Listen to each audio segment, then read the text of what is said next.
So I really commend the people in this room, the people that organized this gathering, to bring people together to have this conversation, to have this discussion. I really appreciate the people that have come here, like the previous presenter, and have shared their experiences and have brought those DVDs for us to look at. Because in many ways, our elders have always told us, in order to resolve an issue, to resolve a problem, you have to take ownership. And as Councillor Dickey said earlier this morning, that has to be a collective undertaking. It's not an Indigenous issue alone.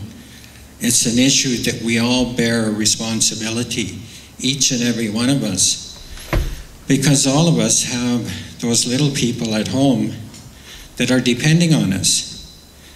And we're not going to get where we need to, the place we need to arrive at, without a discussion, without a debate, without getting into, to a real animated debate about this, to put it mildly, because there's incredible wealth tied up. There's powerful forces involved in the oil and gas industry. There's tremendous profit. There's shareholder interest. There's politics. And all of that is what's behind all of this. And I know I'm singing to the choir, but we have to be mindful of this. And I know this area is such an incredibly beautiful place. And that's why people for many, many generations have discovered this area and have decided to move here and raise their families here. And I'm talking about our dear friends and neighbors. The Indigenous people have been here since the beginning and have depended on the river, have depended on the streams and the lakes. And the water is the lifeblood of Indigenous culture, like it is the lifeblood to all of humanity. Much of the water usage used for fracking gives us great concern. We are worried about the cumulative effects to the land and to the animals.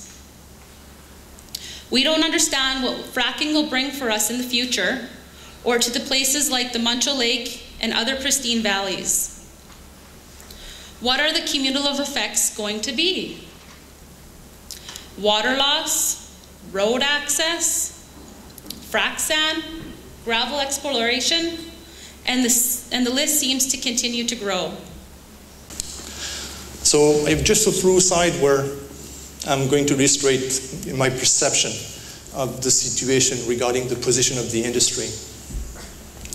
So I think for me, this is their first goal is the gas pay. This is where they want to work. This is what they want to reach. Makes sense, where the gas is. And they know that we also have shallow water, we have rivers, and we have shallow aquifers. And what's in between, I think this is the zone they consider. Don't worry, everything is under control. Is that the case? We should ask them for the data. What do you know about what's happening at 500 meters, 1 kilometer, 1.5 kilometer, 3 kilometer? You know it very well, you have detail very well, because this is where you want to go. But what's in between? And this is the position of the OGC. They know that we need to protect groundwater. We need to protect the shallow aquifers. So they say, we are taking measures. We have very strict regulations about sealing and casing, etc. And this is also what nature gives us. We have an impermeable confining layer at depths just above our target zone. And not only that, but we have a second impermeable layer which confines and controls everything. Is it true? Do we know that? Do we have faults? Do we have fractures in the bedrocks? We need to know. Cumulative effects, extremely important. This is a map which shows the number of wells drilled in OCS-BC. About 31,000 wells are present in the ground. These are holes in the ground. I have one question for you, David. Do you know how many monitoring wells we have for the same area in the province in order to assess and monitor the state and the health of aquifers? Between 1 and 1,000, give me a number. We have 31,000 oil and gas wells. He said 560. There are 8 of them. And we increased that number by 400% in 1 year. In 2011, there were 2 monitoring wells. The most northern one was in Charlie Lakes. We know nothing about aquifers. This is not acceptable.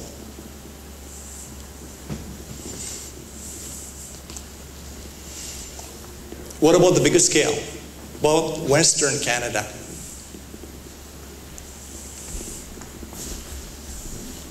Half a million wells. Let's project ourselves 20 years down the road. Let's assume that 20% of these wells will have some malfunction. Won't be the 100% sealed wells they are supposed to be. Half a million existing wells, that's 100,000 wells, which are potential pathways for contact between deep aquifers and shallow aquifers. 100,000 wells, which can pose the risk of depressing shallow aquifers.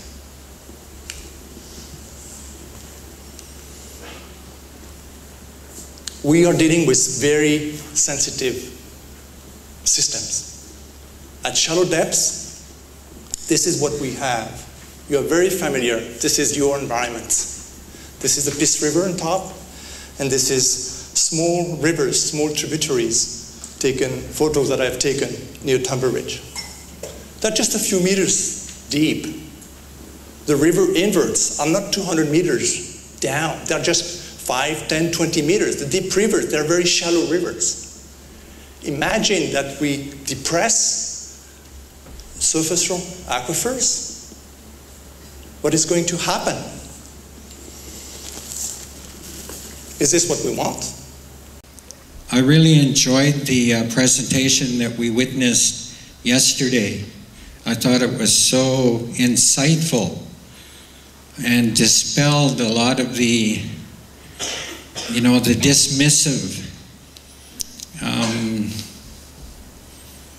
dismissive communications from government and industry, that fracking really is not anything to be too concerned about, that is so deep into the ground that it's not going to jeopardize surface water, groundwater near the surface or anything like that.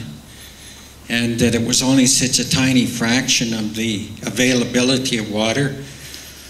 But after watching that presentation yesterday by the hydrologist, it became pretty evident that we have a lot to worry about.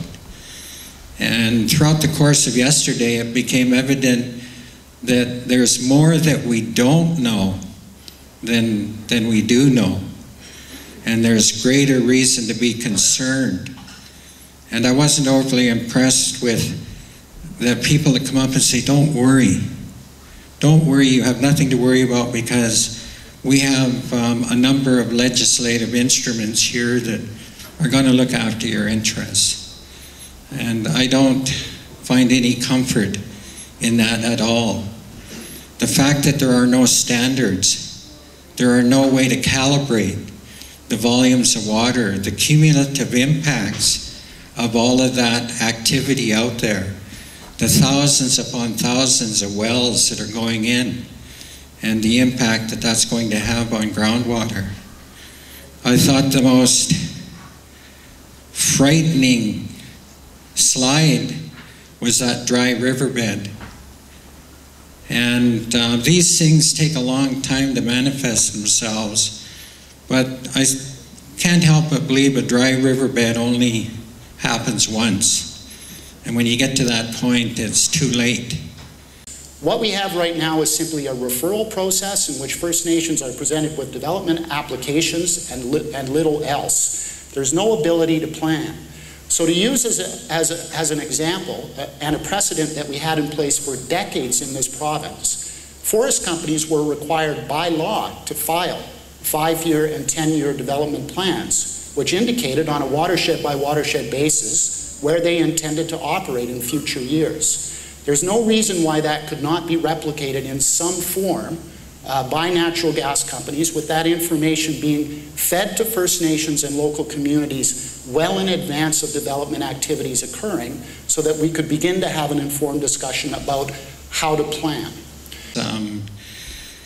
As most of us know in this room, we're quickly approaching the next provincial election, and the odds of the BC Liberals getting in are about as likely as the social credit forming the next government. It's just not going to happen. The BC Liberals have gone so far down that I don't think they will ever recover. So I think it's time that we started talking to those other parties out there that are likely to form government. And we have to challenge them on what their approaches will be. Ben Parfit, in his slide presentation yesterday, made some pretty practical recommendations about bringing in a regulatory framework, bringing accountability to industry in terms of providing that information on exactly what the cumulative impact vis-a-vis the amounts of water and the dimension of contamination and all of those matters. Now, these egregious industrial initiatives are not limited to distant spheres. This is my closest friend amongst the Tahltan, Oscar Dennis. This is a photograph that appeared in the National Geographic magazine. But of course, Oscar is one of the great advocates for the protection of the sacred headwaters, where by this remarkable miracle of geography, the headwaters of the Skeena, the Nass, and the Stikine are born in remarkably close proximity to them. And so in a long day, you can follow the tracks of grizzly and wolf and drink from the very sources of the rivers that gave birth to and cradled the great civilizations of the Northwest Coast, because each one of those rivers was associated with a great culture. The Stikine, of course, the Tahltan and the Tlingit at the mouth, the Nishka and the Nass, and of course in the Skeena, the Gitsan Wet'suwet'en and the Carry, the Haisla, and even the Haida, because the salmon from the Skeena feed the children of Haida Gwaii. I showed this photograph to Premier Campbell when I met with him, and what I found to my astonishment is that the Premier, not only in his 2 terms of office, but in his entire life, had never visited a quarter of the province, even as his government was authorizing industrial licenses and permits. And I said 2 things to the Premier. I said, let me tell you about my friend Oscar, and I had permission from the family to say this. In the last 5 years before this photograph was taken, Oscar's brother hung himself in the basement of Mary's house. His other brother died because he drowned 10 feet from shore. He never learned how to swim. His third brother died of medical malpractice, accused of being a drunk Indian in Prince Rupert. Oscar's sister got an ICBC settlement and died on the streets of Prince George, and Oscar's only daughter blew her head off playing Russian roulette with a handgun. And I said, in those 5 years, Barrick Gold has taken out of Tahltan country 400 tons of gold and 5,000 tons of silver, a market value today of $25 billion, and I want to know why there's not a swimming pool in Iskut. Why isn't there a hockey rink in Iskut? Why isn't there trust funds for every kid to go to college? Why isn't there a trust fund for people to get low interest loans? Why isn't there an elders center? Why has not the infrastructure of this community of about 350 people not changed one iota while this company has taken out from their land? It's not a poetic idea that this is Tahltan land. Every definition of British law and jurisprudence says that Tahltan never were conquered, they never gave up their land, and they've never been treated with, and this is Tahltan land. And they didn't get a penny, virtually, of that entire thing, with the exception of some monies that went for road building contracts. So there are two issues on these resource issues. Should the mines go in, and if so, at what pace, in what places, at what cost to the environment, and for whose benefit? And critically, that's the question. If a mine is going to go into a First Nations land, jobs aren't enough. You know, and think for a second of how these mines get established. This is the actual meadow of the sacred headwaters, source of all the salmon rivers of home. What does it take to get a mine? A bunch of white guys get together on a golf course and cobble together a company with less history than my dog. They get online and they secure the subsurface rights to a place they've never been, the stories they've never heard, the pain of a long winter they've never experienced, and as long as they can guarantee the government a flow of revenues, either in the form of taxation or royalties, they secure by definition the right to transform that place for all time. But what's fascinating, and this is a culturally bound idea, there's not a single metric in the calculus that rationalizes the industrialization of the wild that places any value on the land left alone, or any cost to the rest of us implicit in its destruction.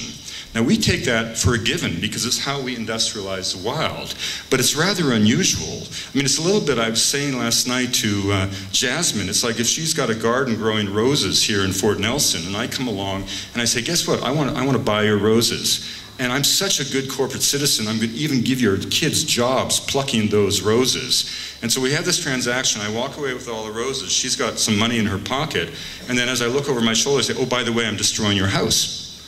And you say, well, what are you going to do to compensate me for the house? I said, I'm not going to do anything to compensate you for the house. This is a transaction about roses. I employed your kids. What more do you want? Well, in a way, that's how the industrialization of these areas occur. We need to teach our children. We need to teach them how important the water is, because it's their future.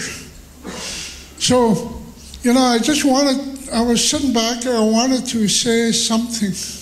I didn't want to leave without having contributed something to here, to what we're doing. Because what we're doing is so important for that little one there and for that little one there. You know, are we a family now? Are we going to work these things out? Or as Frank Calder had once said, are you ready to fight? You know, this is serious stuff. But can we do it? You know, is there hope? And I, as South Coatine, believe there is hope. The mayor earlier mentioned about maybe not having title to water. We were told that we couldn't get title to land. I would still offer that up to some First Nations, that there is a possibility to get title to water. But the idea is for everybody, not just First Nations, to take a serious look.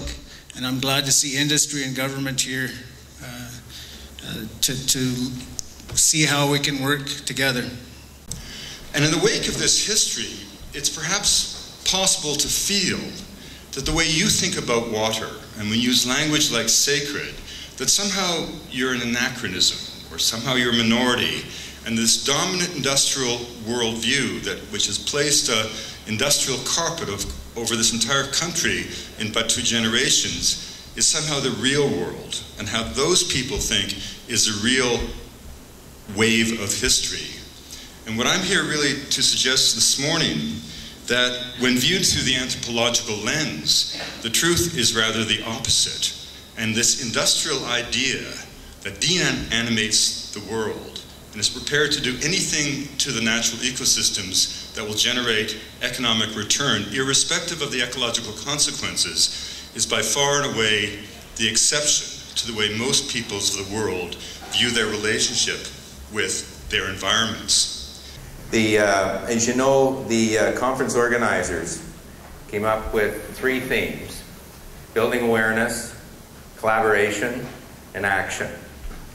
And I think that's 3 very powerful themes. It's great to see that we're doing that, and that if we really want action, and as Councillor Dickey was saying, and Chief Boogman, that we need to work together. So that's where the collaboration comes in. But before we can do that, we have to build awareness. We have to understand what the issues are. And then we got to work together, bring the right relevant interests together, and then we move to action. Probably one of the best examples that I'm very familiar with is one that took place just north of Vancouver in work that we did many years ago. Some of you may have heard of the Britannia mine remediation. For many years, that was the #1 acid mine drainage problem in North America. The acid mine drainage was killing everything in the foreshore. So we needed to do something about it. But before we could, we had to build awareness. We had to make sure that people understood the extent of that problem. And then we had to bring the right actors together, because everybody was pointing fingers at everybody saying it's your responsibility, your responsibility. So we brought the feds and the province and the First Nations, the local government, the community, the mine owner, the landowner together. And then we found a way to move to action and solve the problem. And now people come from all over the world to see how that problem is solved. I travel across the earth on Turtle Island. Plaine César are my mountains. The Peace, Musqueam, and Liard are my rivers. Charlene Wilderman and Roland Wilson are my chiefs. You will notice that Christy Clark and Harper are not there. They are not my chiefs. The land is my marae. The land is where I exist and be who I am. And least important is my name, Caleb Zabdai Bain. This is a description of Wairoa, of water, that I came across when I was doing my research in New Zealand. I just spent 6 months there working with the Maori, studying Maori customary law, tikanga Maori. And at this point, I'd like to ask my father and mother to stand up. Where's my dad? Where's my mom? What's best in me comes from them, so I'd like to acknowledge Carolyn Greatbanks on the back there and Richard Bain.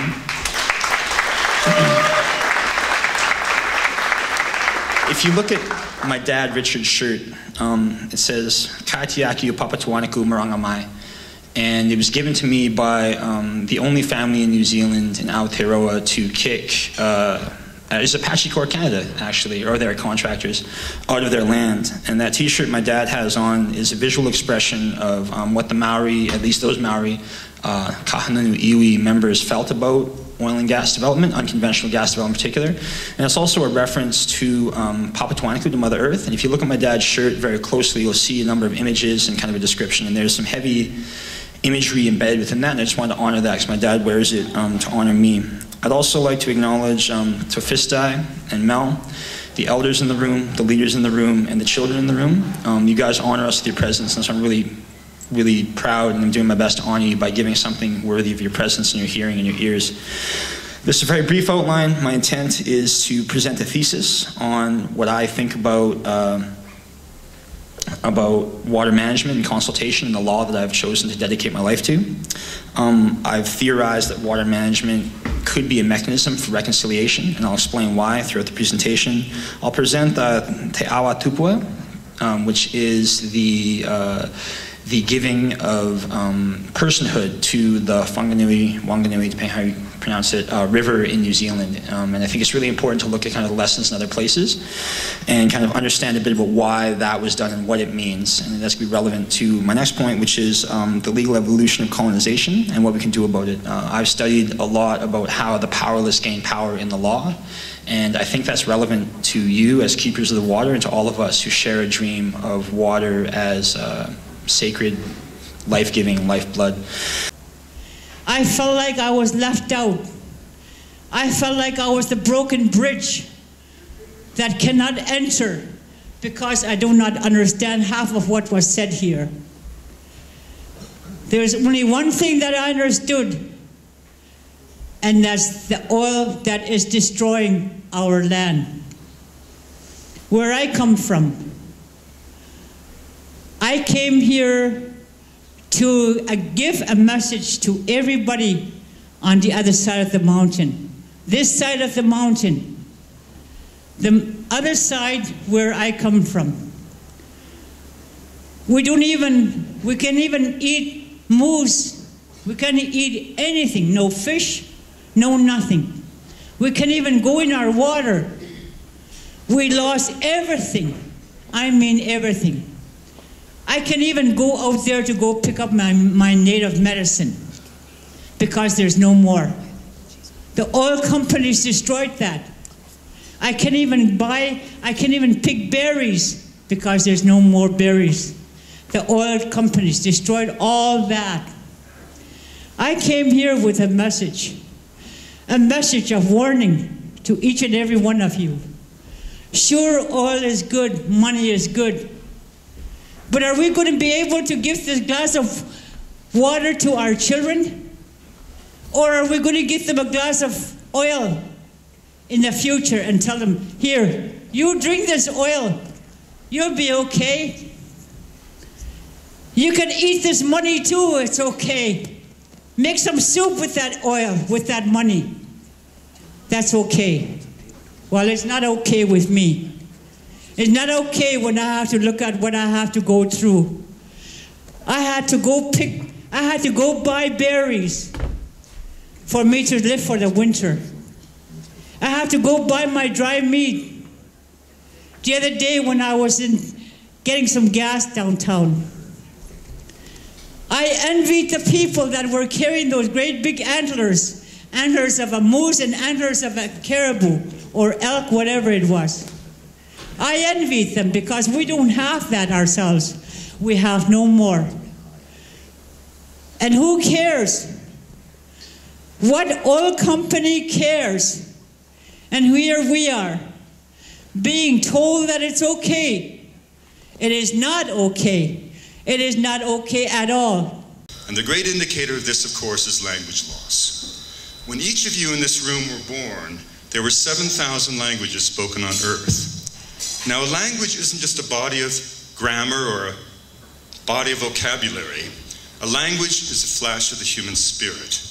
It's a vehicle through which the soul of each particular culture comes into the material world. Every language is an old-growth forest of the mind, a watershed of thought, an ecosystem of social and spiritual possibilities. And of those 7,000 languages spoken the day that you were born, over half are not being taught to infants. They're not being taught to children, which means effectively they're on the road to extinction. Now, there are many people, particularly in the dominant society, who say, well, wait a minute, wouldn't the world be a better place if we all spoke one language? Wouldn't communication be facilitated? Wouldn't it be easier for us to get along? And my answer to that is always say, what a great idea. But let's make that universal language Nuptatak. Let's make it Dene. Let's make it Haida. Let's make it Lakota. And suddenly you begin to feel, as a native speaker of English, what it would be like to be enveloped in silence, to have no means or ability to pass on the wisdom of your ancestry or to anticipate the promise of your descendants. But that dreadful plight is indeed the fate of somebody on earth every 2 weeks, because on average every fortnight some elder passes away and carries with them into the grave the last syllables of an ancient tongue. I am deeply honored to be here, to be with Keepers of the Waters. I was at the very first meeting of Keepers of the Water, and I thank the Fort Nelson First Nation for hosting this. I'm deeply honored to be here. And I just want to say, and I want to talk about Canada for a minute and then go into solutions, but I do want to make a warning that one of the ways that governments lock in access to water and these corporate rights is through trade agreements. And we've kind of, today is the 25th anniversary of the signing of the Canada-US Free Trade Agreement, which we fought very hard for many reasons. One is that we lost control of our energy. It just was turned over to corporations in North America, and the other is that water is a good and a service and an investment, very much a commodity in these trade agreements. But we're continuing to sign agreements around the world that give corporations permanent access to water, and it's a very, very dangerous thing. Now, here in Canada, all the things that I have just described are taking place. You have the mining and the fracking and the tar sands oil. We have the pipeline fights. And my organization, it's called the Council of Canadians. We're a national, non-profit, non-partisan organization. We're a social and environmental justice organization. And we have a tour coming up called No Pipelines, No Tankers. And we are very deeply concerned around the pipelines and are working with communities, including First Nations, across Western Canada to oppose these pipelines. But we're also working, and you should know, we're also working in Eastern Canada, because the companies are now looking to put pipelines through the east as they're seeing the resistance that you're putting up here, and they're now looking at other routes. They still want their southern route through the United States. And it's extremely important that we keep fighting these pipelines, because if you can cut the arteries, then you really have to cut at the heart of the beast. And this thing in the tar sands is a beast. It is planned to have it increase 5-fold. If that happens, it will be the greatest site of greenhouse gas emissions in the world, and we just simply have to stop it. One of the best ways we can stop it is to say, no, you may not come through my territory, which is why I'm so deeply grateful to the clans and First Nations that are putting their lives on the line. And we are seeing, of course, the corporate influence on environmental policies in this country, and it is just appalling how brave the mining companies are coming, how open they are about dictating government policy at all levels. You may or may not know that we've changed our policy under Stephen Harper. I'm not fond of Stephen Harper. I'm just going to say this right out in case you didn't guess. I'm just going to say it right out. I think he's the worst prime minister we ever had. Under Stephen Harper, what they're doing is that they're now connecting foreign aid to the mining companies. In other words, all of the money that goes to help poor people in poor communities around the world has to promote the interests of Canadian mining industries. And so they're targeting countries and communities where Canadian mines are operating.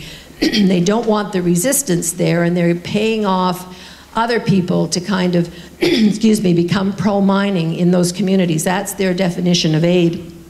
And any aid agency that doesn't go along with this is being cut off of funding. So it's totally divided the development and aid community in Canada. But the Harper government has turned Canada into an eco-outlaw. I cannot say this strongly enough. When I was younger and we would travel in Europe, the big joke was Americans would always say, can I borrow a Canadian flag? Because it's not good to be an American, right? Because of Vietnam and other things.